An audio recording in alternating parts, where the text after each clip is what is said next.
Why did you decide to talk to me? Well, basically, I think I decided to talk to you would be so I could find out more about myself, since I don't know the answers, and you are a person who is highly qualified to give me answers, possibly, of what's going on. I figured this would be a good time to talk to somebody like you, or you know. Well, why don't we turn the tables here and you interview me? I'll answer your questions. Interesting. I could live with that.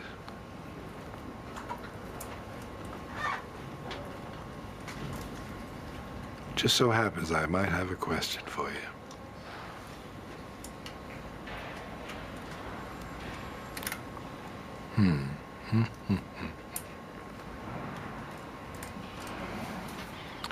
What do you think about me?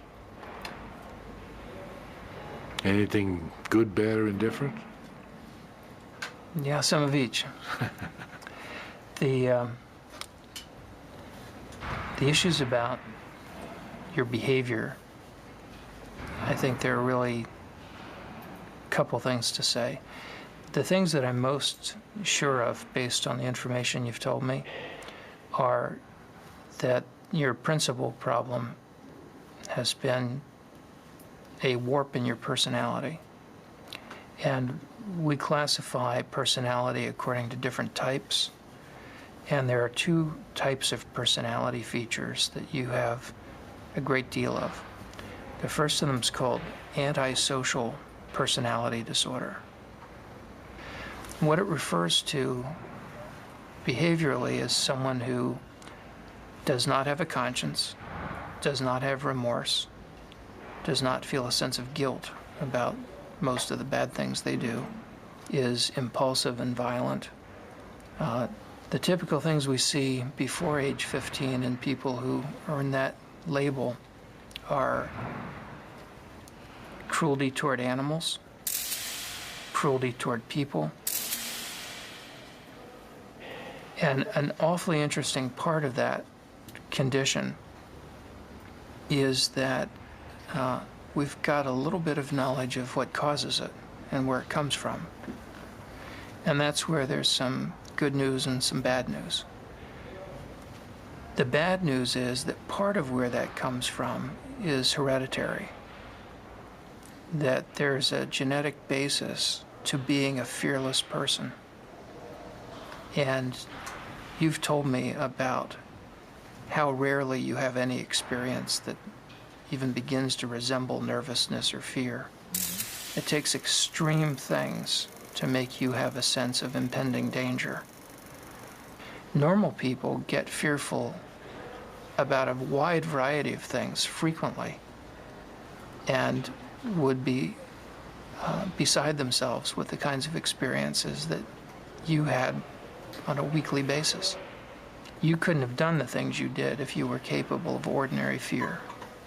But the fact that you're born with a genetic predisposition to fearlessness doesn't mean that it's inevitable for you to become a criminal.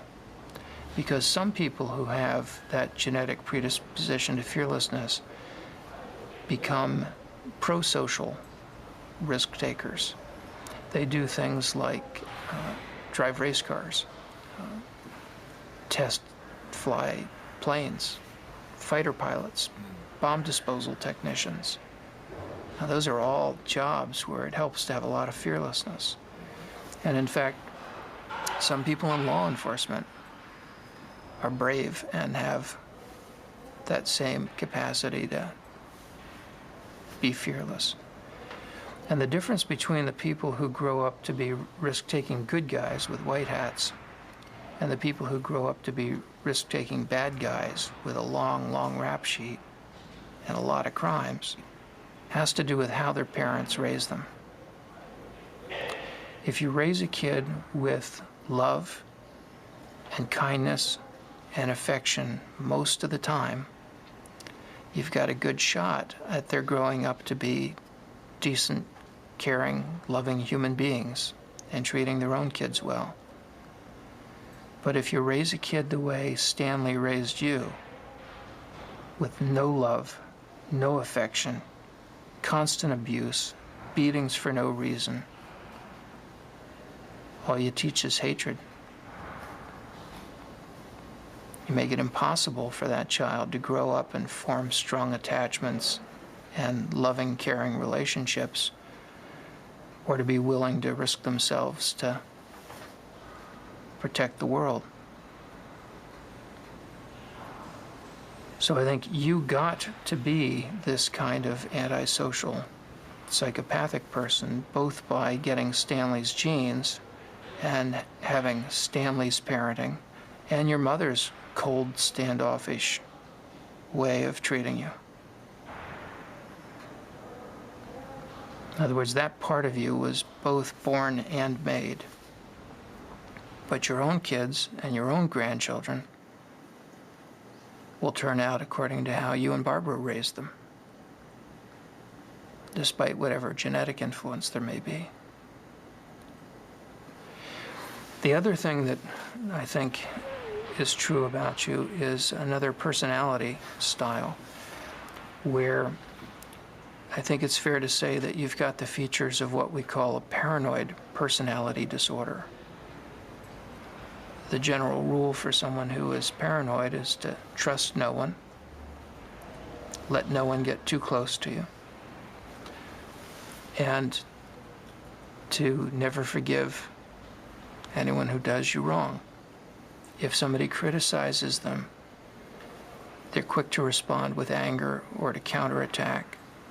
If somebody humiliates them, then they must have revenge.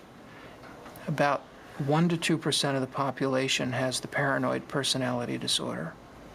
About 2 to 3% of males and 1% of females have the antisocial personality disorder.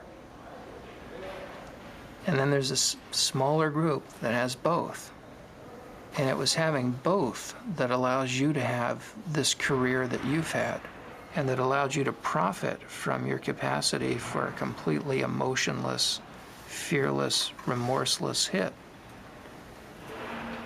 By being free of any conscience, and also free of friends and of people who could bring you down, you were able to have a very long run as a successful contract killer, which is quite unusual.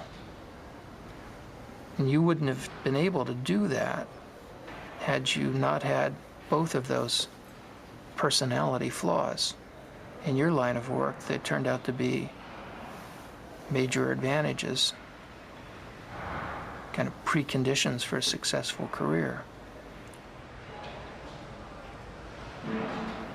I appreciate you taking the time and explaining this to me. I am probably the loneliest person in the world because I have nothing I care for, and I can't make any friends to have any kind of a relationship, so I've lost everything.